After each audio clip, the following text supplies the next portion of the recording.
It's Josh Wright for JTH Boxing. Today I'm joined by Dave Coldwell. Dave, we've just seen Lerrone Richards not just get back to winning ways, but get back in the ring, get the stoppage. Just tell me how good it is to see that.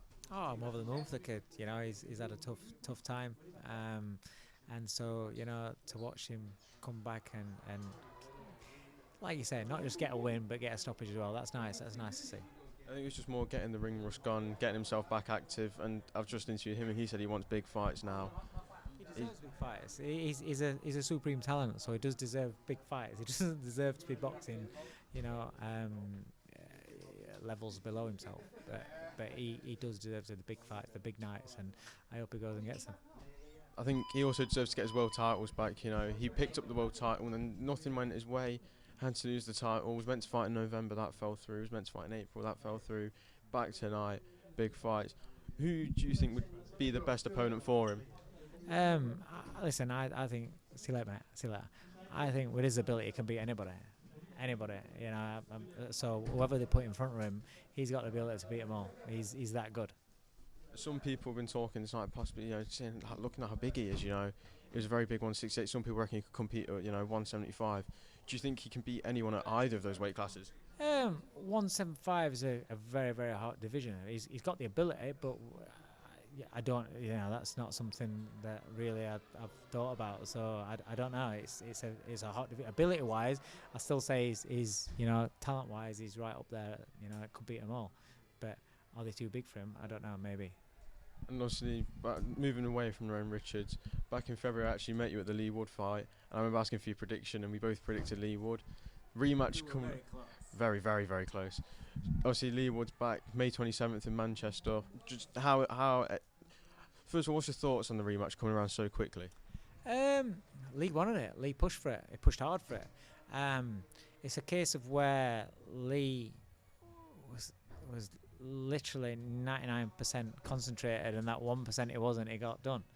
That's what happens when you're against the monster punchers in boxing.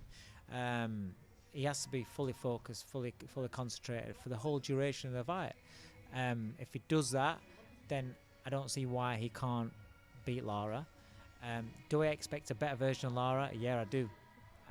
So Leigh's really got to be on top of his game. So it's going to be an interesting fight. It's a great fight. If we look at Leigh as well, he was up on the cards, way up on the cards. He was making Lara. People thought Lara was fading. He just switched off for 1 second. And as a man from Nottingham, I'd like to say I'm one of Leigh Wood's biggest fans. My heart sank in that moment. But Ben Davison seemed to face a lot of criticism for the stoppage. No, he was. If it might listen, it's only my opinion, but he knows his fighter. And he was in against somebody that was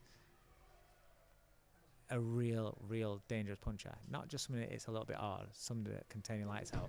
And listen, he's pulled him out at that point.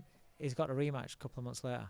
If it had been wiped out flat on his back, there's no rematch. What's a rematch for? Do you know what I mean? And it's a bad knockout. So in hindsight, you've got to say you can't knock him for what he's doing. And a lot of people tried to compare it to the Conlan fight. Obviously, Leigh got dropped heavy against Conlan, but no, but obviously the first knockdown when Conlan dropped Leigh at the end of the first, was it? And obviously a lot of people were trying to compare it to that, saying but he recovered against Conlan, but it's a very different ball game. Conlan's a boxer, Lara's a killer. And also you got to remember that was in the first round. Leigh, that was a hard fight, no matter. And when you get hurt later on the fight, they have more of an effect. And listen, this is boxing.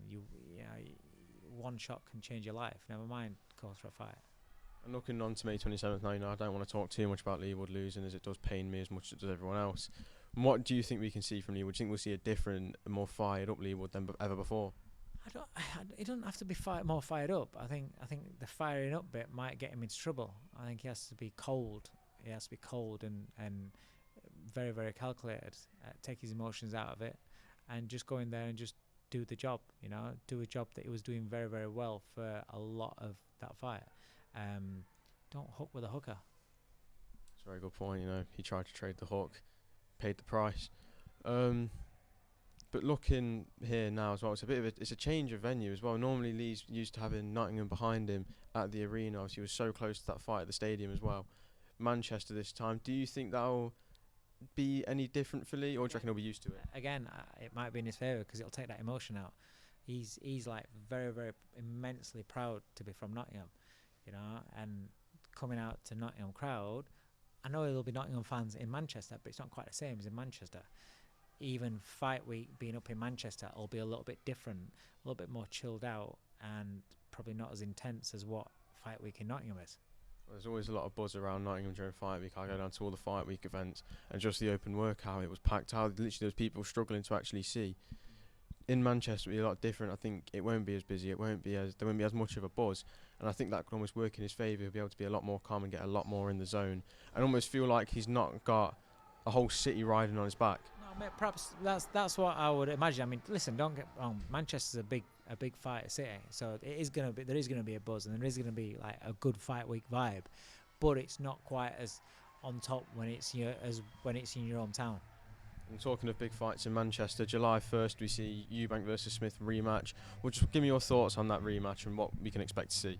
I don't care because I've got a Hopi price box on July 1st, so I'm not even interested in that. Very good point. Obviously, Hopi Price in what is his toughest fight yet? James Beach Jr. Just talk to us about that as well, actually, because that's probably a bit more relevant to talk about.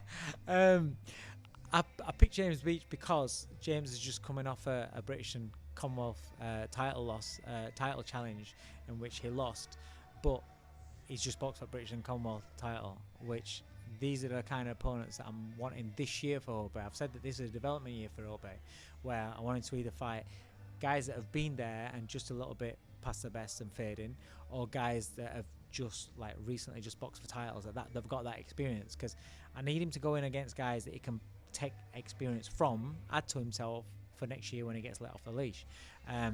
So yeah, he's a perfect opponent. He's a step up for Hope in terms of levels of the boxed at, and it's a fight that he can't wait for.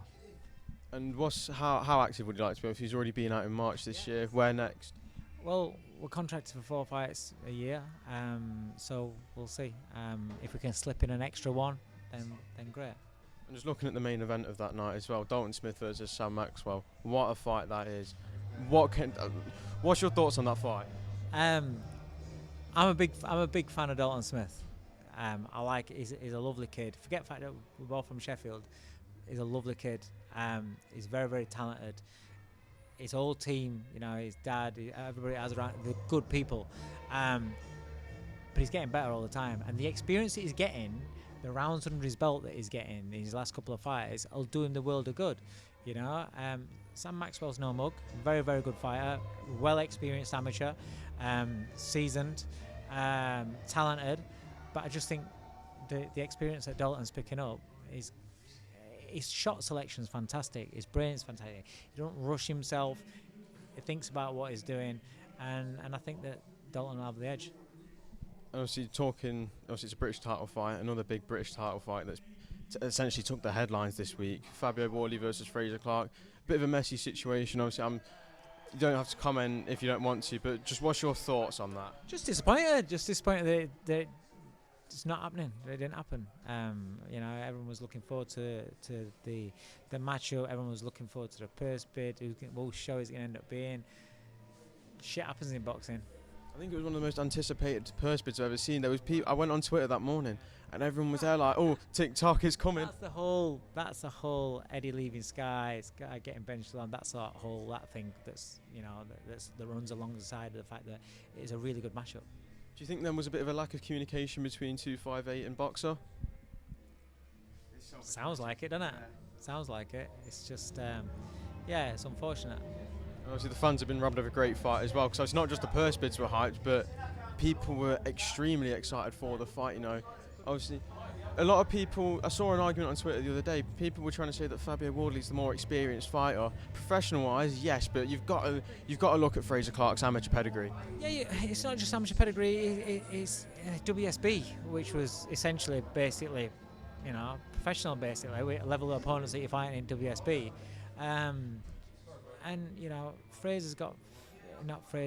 Fabio's got 15 fights on his ledger, but majority of them are all quick knockouts, aren't they? So I think he's only been 6-round once. So really, he's a 6-round fighter. Doesn't matter if you're scheduled to be. I think I had Hopi scheduled for his first 10-rounder. I think his 5th or 6th fight when he boxed Saeed Hussein, beat him in a round. It's just because he had a scheduled 10-rounder. Don't mean that he's a 10-round fighter. So it's what it is. Who did they give to Fabio Wardley next? Obviously, the other names we can look at maybe David Adelaide, but Eddie Hearn says he wants to get Wardley out in June. Adelaide's already headlining on BT June 9th. Sold Acres maybe? I can't see why not. That'd be a good fight. Again, a good domestic fight, a good British title fight. Yeah, why not? It depends. Does Dacres train in between before he's got a date? If he does, then happy days. If he doesn't, then it'll not happen. But yeah, Adelaide Fabio's a great fight. Adelaide and Dacres is a great fight. Whoever really. Just sticking in the heavyweight division, obviously just the last one from me. There's a lot of rumours about a possible heavyweight tournament in December. Don't even talk to me about it, because you have all this talk about these heavyweight fighters, these elite heavyweight fighters, and nothing ever fucking happens.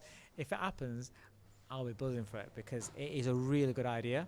The only thing that I'll say that I think this one might have more legs is because the guys that are behind it have got plenty of money. They've got money just to burn, basically. So that's why you think, well, sometimes money talks, and if money talks, there's going to be a lot of yapping between those folk, because it'll get on. A lot of people think, for me, it seems too good to be true. We've struggled to make Fury versus Usyk. It was meant to land in April, and we couldn't see it happen. What makes us? Obviously, there's a lot more money on the table, though. I don't believe it'll happen until it's happened. We've been close to fights before, and they don't happen. I refuse to get excited about it until we look like it's happening. One fight I would like to look at, though, is obviously AJ versus Wilder. A lot of people do have a lot more faith that fight could get made. Yeah. Well, how do you reckon that fight would play out? A lot of people don't know how to split them. Don't bother bringing judges. Don't bother employing judges. Don't be paying for the flights. Nothing, because that's not going distance. Either way, whoever you want to win, whoever you think's going to win, it ain't going to be on points.